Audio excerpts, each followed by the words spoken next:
we are in a state of managed decline. I don't want to get too derailed from the point that I was trying to make here. This is why so many young men are checking out. I mean, people talk about this, and people have given many reasons for why so many young men are not pursuing careers, they're not pursuing relationships, they're not pursuing anything.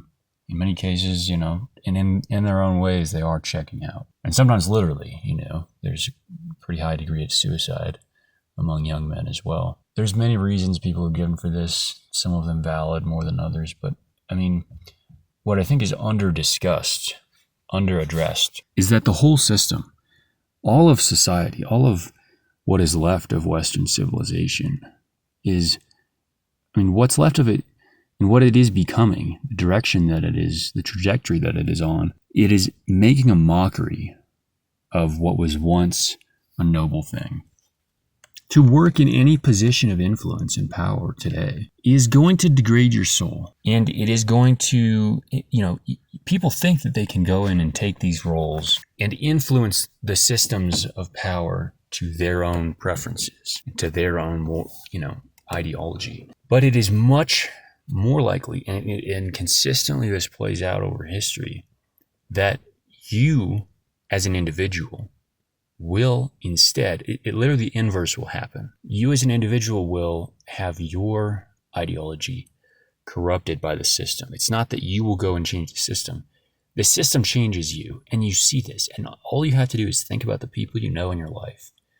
Think about the people you've met who go into work in corporations, and they have some big wig position and they make decisions, or they work for the government, or they work for some agency or whatever. Any career that sounds like it would be impressive to your parents or something like that. Think about the people that have pursued those careers, and whether or not those individuals are really capable of even evaluating truth anymore. They're really not. They really are not. They have sold their soul in very fundamental ways, and they have changed as a result of being a part of the system. It's not that they've changed the system. Everyone gets into politics thinking they're going to change politics. Genuinely, there are people on both the right and the left, young people, who get involved, and they genuinely have what are in their minds the best of intentions. They think, everyone else is just silly and they just don't understand, and we need to follow our principles, and we need to do this because it's for the people. And genuinely, there's so many people on both the right and the left who feel that way when they get started in politics. And many of them will not stay in politics when they become quickly disillusioned at how they see what politics actually is, not just how it works because it's corrupt, but fundamentally the nature of politics. And when they see how it works, one of two things will happen. Either they will no longer be interested in politics, they will leave, they will give up, or they just won't get very far in their career in the first place. Or they will adapt, they will change. They'll change who they are so they can be more effective at political games. And when I say political games, I'm talking about positions in corporate America, I'm talking about law enforcement, I'm talking about education, I'm absolutely talking about professors, I'm talking about media, I'm talking about all of it. Because the thing is, when you really understand power, there's not separation between the New York Times and the government. I mean, whatever the current administration is may not have the approval of the New York Times. But what people need to understand is that media is upstream of influence. Media is upstream of public opinion. And to a great extent, they have collusion. Even when there's a perceived opposition between right and left, there's collusion between, the FBI will literally take stories directly to the New York Times. The New York Times is not, it's just an organization, supposedly, right? This is not part of the government, but they will have preferential treatment because they've been around so long and because they're part of this cabal. There's so many things to get sidetracked on here, but it is all managed decline. It's managed decline. And I don't know why you would want to participate in that. If you're going to go, let's say you're young and you want to fix the homeless problem. You get a job in the homeless industrial complex and you decide, I'm going to, implement new solutions. I have new ideas. I'm going to actually try to get something done here. I'm going to try to improve the situation. And you very quickly find out that the incentives of that whole structure are completely perverse, and they are set up to perpetuate the structure. And when you understand this, it is so obvious. It is so obvious. The people who are paid, there's people who make like $300,000 a year, probably people who make a lot more than that.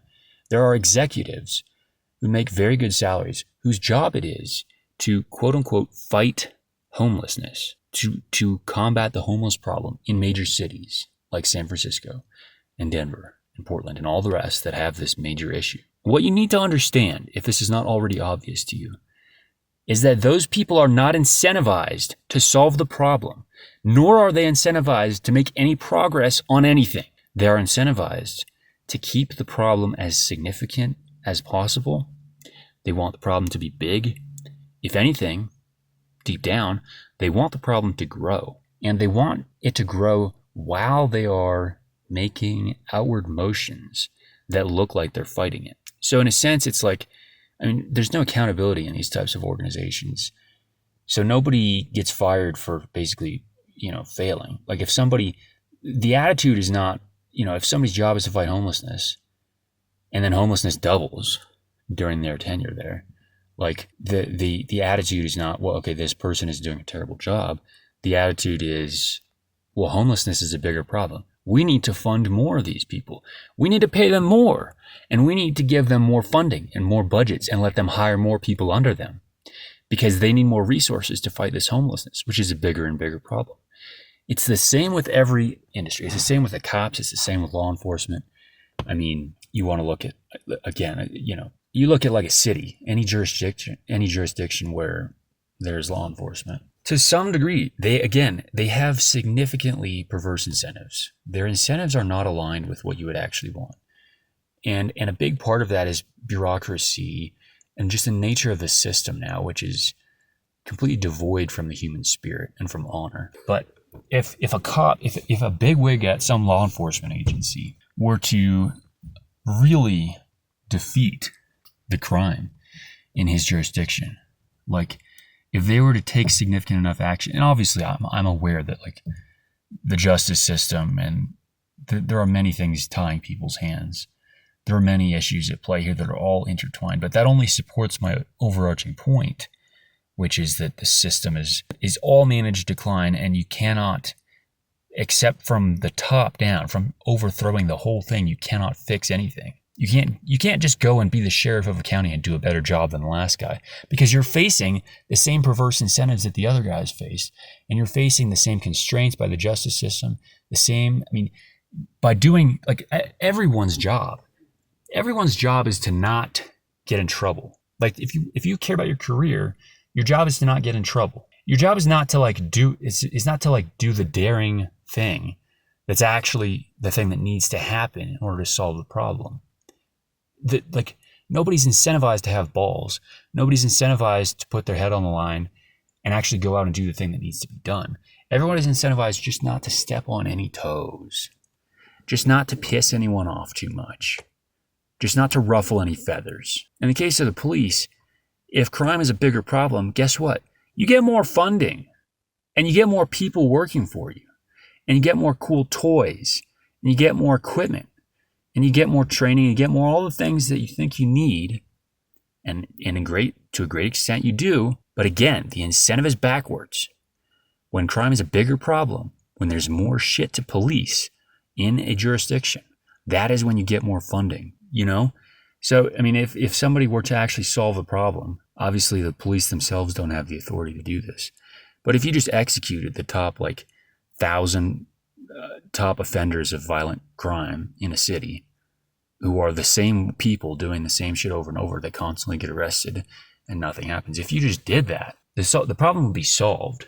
Obviously, our justice system is set up to screw us for a variety of reasons, and that would never be allowed. But if you did, again, the incentive would be wrong, because again, now that same structure, every power structure its purpose is to preserve its own power. This is what people have to understand. Like a college, an education institution is the same. Its purpose is to preserve its own power. We need more funding. We need more employees. We need more professors. We need more of all this stuff. It doesn't matter how poor of a job we're doing. If we're doing a poor job, it's because we need more funding.